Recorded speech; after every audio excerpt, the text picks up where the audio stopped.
Bueno, gracias por seguir con nosotros. Momento de ponerle sabor a nuestros comentarios. Con muchísimo gusto recibimos a Lisbeth, que trae un cafecito. Así es. Ay, Lisbeth, gracias. Sí, que el clima está bueno. Y antes, pues, de que nos vayamos Mire, con una llévelo entrevista interesante que tenemos a continuación, yo quiero decir que... para la doctora. Buenas quiero ¿Quién le da decir café? que la bebé... Gracias. Gracias. Gracias. La bebé Lizzie Amaya será operada este lunes en Isla Caimán. Ay, me sentí bien cuando vi la información ayer. Ustedes saben que esta bebé de apenas meses de nacida tiene una cardiopatía congénita. Y fue mucha la campaña que se hizo en los medios de comunicación. El grupo Telemicro fue parte importante de estas informaciones. Al momento de dar a conocer la condición de Lizzie Amaya, pues nos sentimos no satisfechos. De alguna manera nos sentimos correspondidos, porque pedimos que manos solidarias se prestaran para llevar a operar a esta bebé. Y bueno, en la mañana de hoy será intervenida en Isla Caimán. Lo mejor de esa información, Uli, es que los médicos dicen que hay un 95% de que todo salga bien. Y esperamos de verdad que así sea, que todo salga bien. Lo que pensé que era Estados Unidos que se estaba pidiendo la ayuda pero determinaron llevarla, parece que ahí están todas las condiciones para ello. Ya está ingresada, tengo entendido que desde el pasado sábado.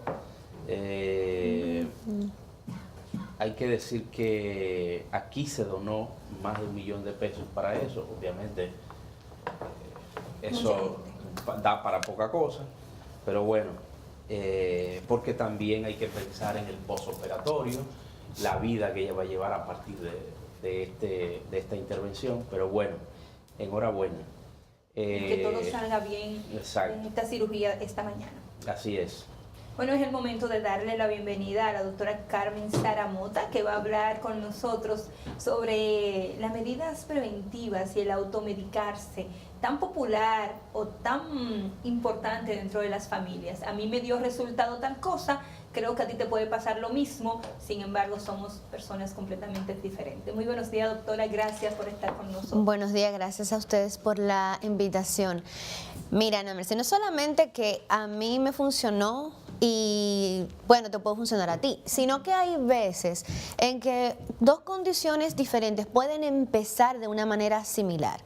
Y a propósito de lo que actualmente, por ejemplo, quizás ocupa un poquito las emergencias, que son esos procesos respiratorios, infecciones virales, respiratorias altas, muy frecuentes, por ejemplo, en la población que yo manejo, que son los niños, ¿no? Pero que también afectan a todo el mundo.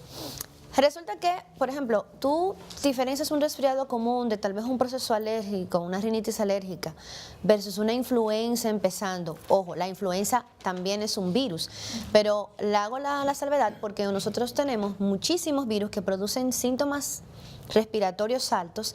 La diferencia está en que la influenza puede producir o tiene la capacidad de producir una enfermedad más severa y que sobre todo en personas muy jóvenes o personas muy de más edad, personas también con algún tipo de comorbilidad, entiéndase asmáticos, cardiópatas, es decir, personas que tienen problemas del corazón, personas de asma, fumadores, por ejemplo, podrían tener complicaciones. Sin contar que hemos tenido casos de adultos previamente sanos, aparentemente perfectos, que han tenido una infección por influenza, se han complicado e incluso han terminado falleciendo.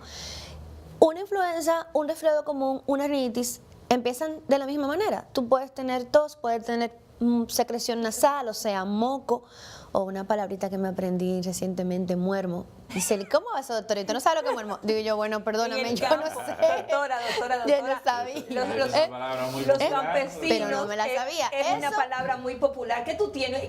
Tengo un muermo. Eso y el empachamiento, yo me quedaba, ¿pero qué es lo que es ser empachado? Después ya yo entendí. Pero lo decían los pacientes, ¿verdad? En fin, sí. Bueno, eso era como que más coloquial, porque generalmente cuando la gente... Santo Domingo, perdón. ¿Qué otro día aquí? Pero bueno, para eso mismo, o sea, que la gente lo entienda, o sea, tú tienes tos, tienes secreción nasal. Por ejemplo, las personas que sufren de sinusitis siempre tienen esta pesadez, que para mí el muermo es más esa pesadez de la cara de la sinusitis. Entonces, De repente tú comienzas a tomar una cosa, pero tú estás incubando quizás una infección más severa. Entonces es importante que la gente, ¿cuáles son las cosas que yo puedo utilizar sin necesidad de una prescripción? Yo siempre le digo, por ejemplo, a las madres, tú puedes tener acetaminofén, debes tener acetaminofén en tu casa si tienes niños pequeños, porque te da una fiebre a las 2 de la mañana y tú no vas a salir corriendo, y además uno debe saber cómo manejar la fiebre de su hijo hasta cierto nivel. Por lo menos dar un medicamento, aunque ya al día siguiente, o sea, inmediatamente a las 6 de la mañana tú estés arrancando para la consulta. Un antialérgico, las madres que tienen niños que hacen procesos alérgicos frecuentemente, siempre tienen que tener su antialérgico a mano. Usualmente el medicamento que utilizan, pero no es para darse a los 7 días, es para darle una dosis y entonces acudir a la consulta. Y siempre hago el énfasis de la consulta porque hay algunas cosas que sí son de emergencia. Pero generalmente, si tú tuviste el niño, por ejemplo, con fiebre en la noche, al otro día, o sea, ya despertó, quizás no tiene fiebre en ese momento. ¿Por qué esperar a que le dé fiebre alta para salir huyendo a una emergencia donde te va a atender un médico de emergencia? Hay algunas clínicas que tienen pediatras en emergencia, pero no son todos. Porque hay unas que la tienen divididas, gracias a Dios. Emergencia pediátrica y emergencia, pero no son todas. Tal vez la que te queda más cerca en ese momento no tiene esa condición. ¿Cuáles son los niveles de fiebre que alarman para salir huyendo? Muy buena pregunta, porque eso también depende mucho, o sea, es algo muy individual. En sentido general, toda fiebre que pase de 39 grados, 40 grados es una urgencia, sobre todo en niños que tienen la predisposición a convulsionar en presencia de fiebre. Pero es importante cuando se identifica a esos niños no se le deja que la fiebre le llegue a 39.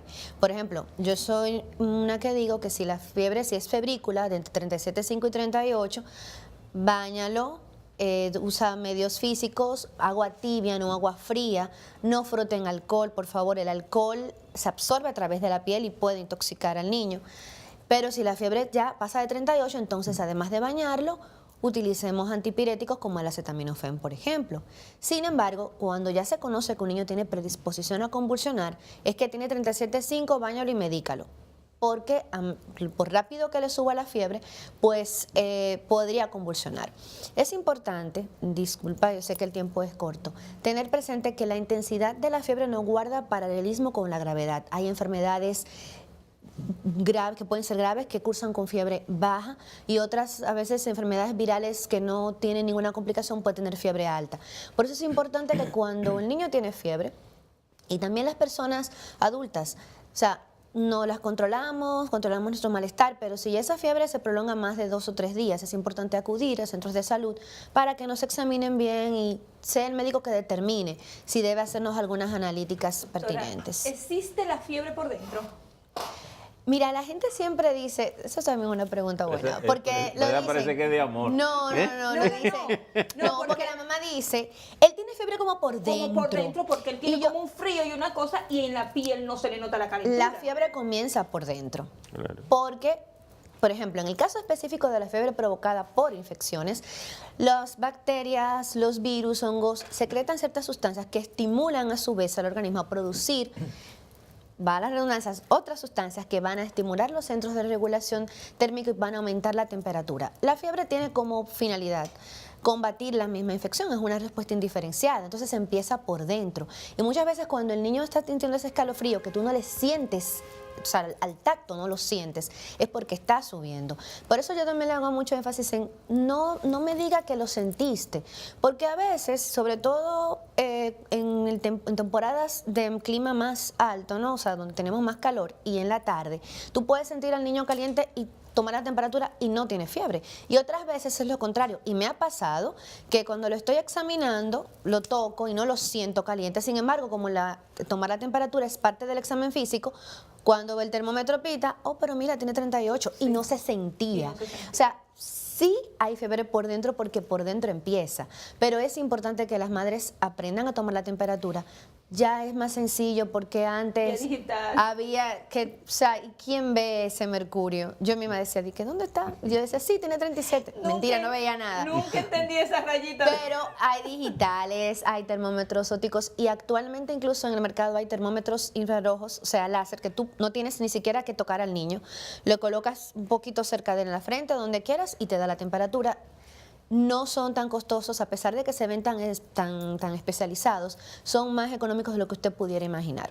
Doctora, en este momento, si hacemos un análisis, aunque no tengamos estadísticas en la República Dominicana, ¿dónde es que el paciente tiende más a automedicarse o a tomar un medicamento recomendado no por un especialista? Tienes razón, no tenemos estadísticas, pero me atrevería a decir anecdóticamente que eso no tiene distinción de raza, condición social, de edad, o sea, es algo muy cultural. Pero no es solamente de dominicanos, o sea, en sentido general los latinos. Y de hecho nosotros siempre, uno hace mucho énfasis en lo que son las competencias culturales, de conocer cómo cada cultura aborda la enfermedad, porque en cada país se tienen ciertos remedios ya específicos para ciertas condiciones, para lo más general. Había un programa muy famoso, se llamaba La Botica de la Abuela. Y Que era un tipo que rememoraba todo lo que las abuelas le daban a los muchachos o a los adultos. La botica de la abuela es sumamente popular en YouTube.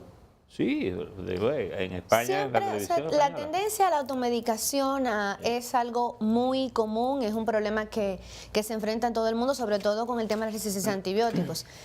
Por ejemplo, a mí no me preocupa que tú tomes, me preocupa el caso del acetaminofén porque el acetaminofén puede tener niveles tóxicos y a veces la gente se desespera y porque no le bajó la fiebre a las 2 horas vuelve y le da. Entonces hay que tener cuidado con eso.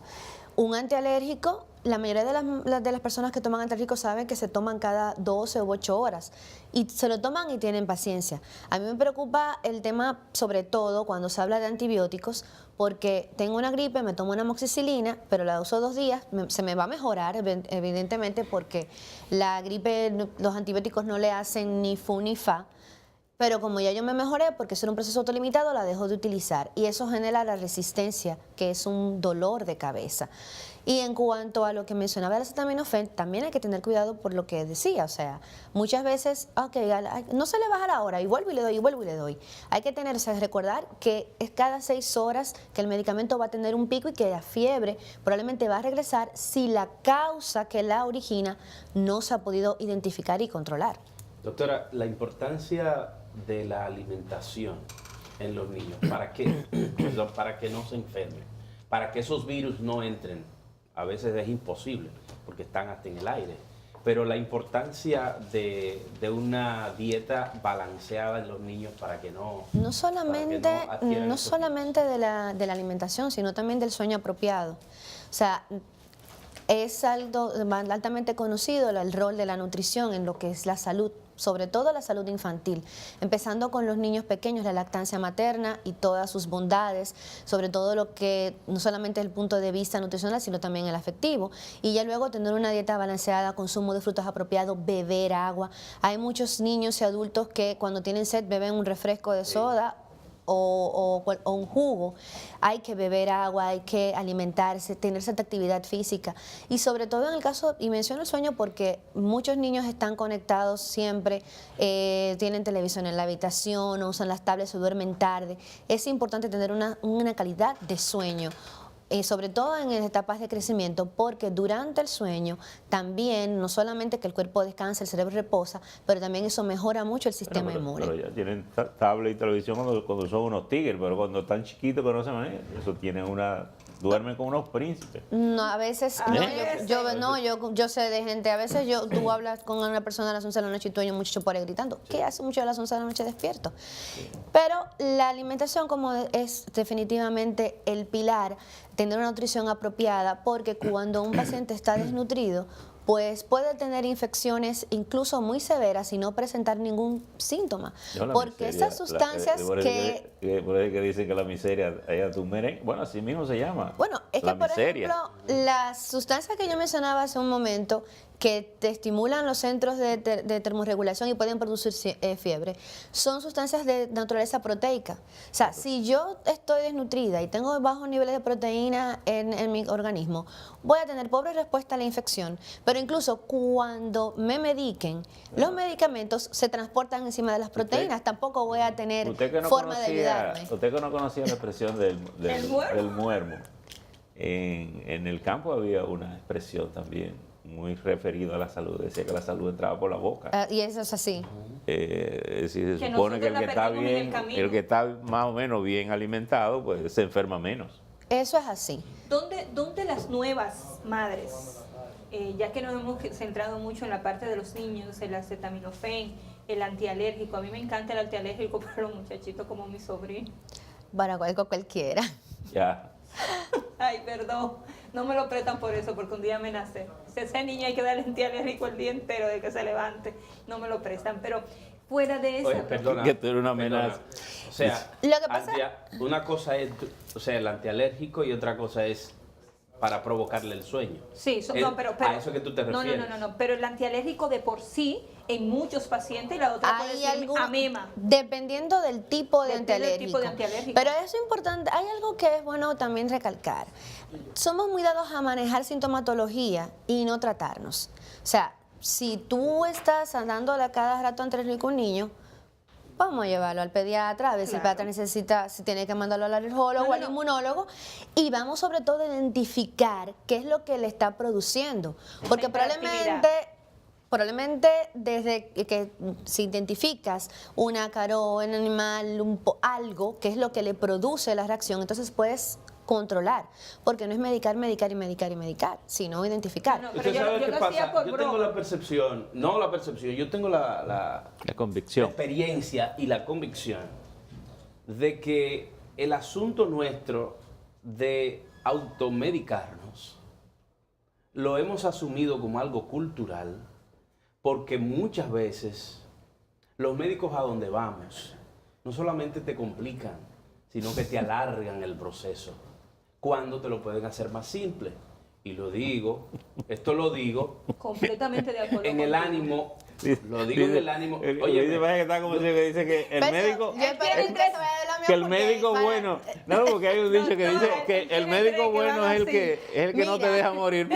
pero Es un tema que yo creo que no tenemos tiempo Ya. para dilucidarlo apropiadamente, porque es parte y parte. Muchas veces piensas tú que hubiese podido ser más corto, pero, o sea, ¿quién es que sabe? O sea, Exacto. ¿Quién es que Sí, está muy difícil. entrenado ¿quién para es que eso? sabe? Hay veces que sí, que uno entiende por qué, pero ¿y por qué duró tanto? Yo creo Pero que también, doctora, tiene mucho que ver con el hábito. Por ejemplo, cuando las personas van creciendo sin el hábito de ir al médico, y yo pienso que ahora se ha cambiado mucho, se ha ido cambiando esa cultura. pero Por ejemplo, ahora- los niños van más al médico. Tanto que Bueno, de la yo- clase social yo que te más digo, ha progresado últimamente yo ha te- sido la médica. Sí, pero también hay que decir en favor de eso que la salud ha mejorado mucho en todos los sentidos, Señores, desde el punto de todo vista de la eso de tecnología. automedicarse, y que Hay- me perdonen, hay parte y parte. viene de las abuelas. Pero Todo el también, automedicarse. Bueno, Porque pero- lo primero que tú pero- haces es llamar a tu mamá, el Pero muchachito fíjate, está caliente. pero fíjate sí, una pero cosa. ahora disculpen que los interrumpan, también se agrega otro componente. Google. Esto. El Google. Google. Sí, el Google. Y por ejemplo, ¿sabes por qué a veces los médicos se ven llamados a hacer? Bueno, voy a hablar de mi experiencia. Muchas veces uno manda a hacer una serie analítica porque la mamá llega, Tú sabes. o sea, a veces llegan con el teléfono ahí. Yo tengo un amigo. Y no dicen, Oye, yo pues tengo un comienzan amigo- a preguntar Oye, cosas, disculpe. yo tengo un amigo y que es después porque médico. lo han buscado ahí. Oye, yo tengo un amigo que es médico. Los otros días recibe un paciente. Y el paciente va ladrando. Pero entonces él va y le lleva todo lo que dice en Google.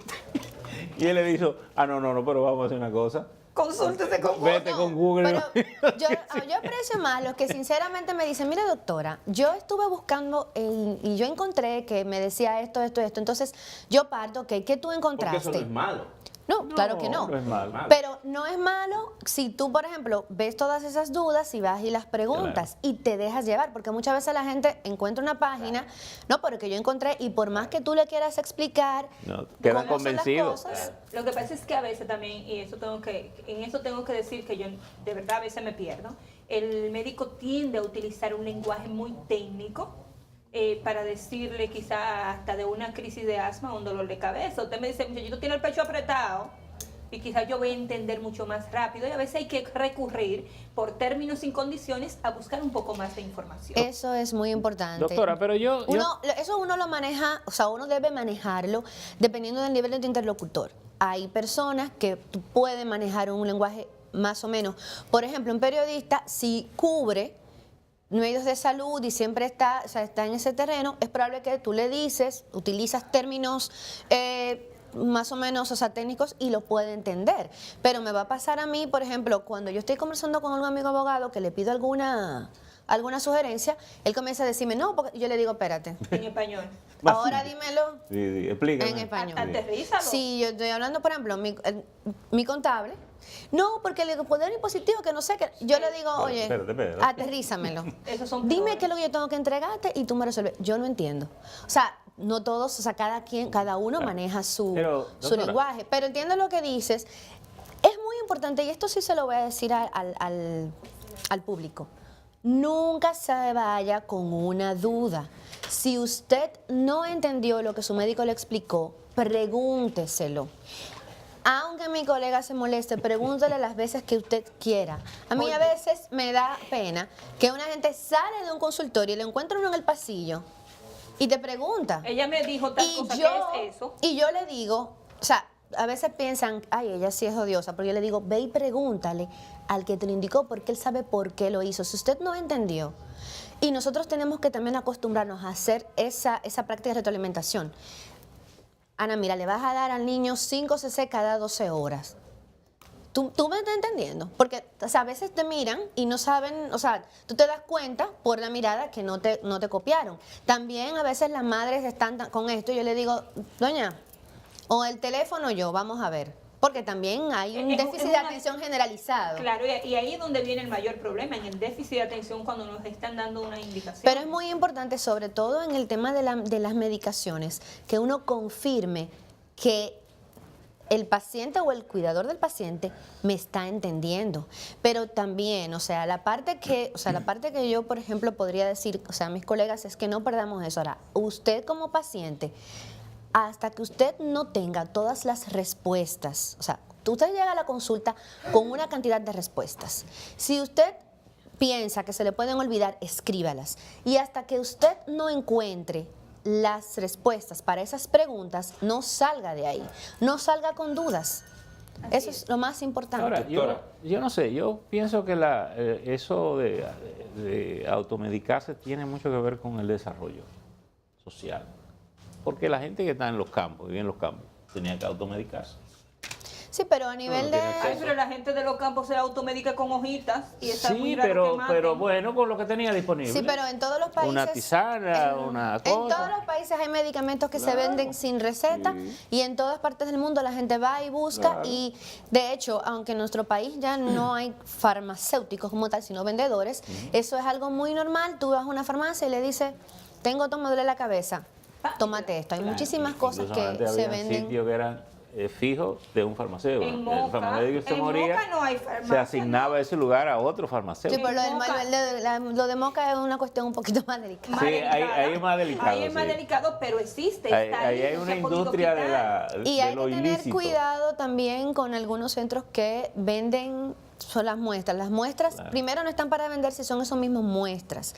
A veces yo ni siquiera me gusta dar muestras porque es el principio del tratamiento y uno se lo da para que inicien y continúen, pero Se ya sanó es y lo... ya. Exactamente. Eso hay que tener cuidado porque es un tratamiento incompleto. Bueno, doctora, gracias como siempre por estar con nosotros, informaciones valiosas para comenzar la jornada Gracias a laboral. ustedes.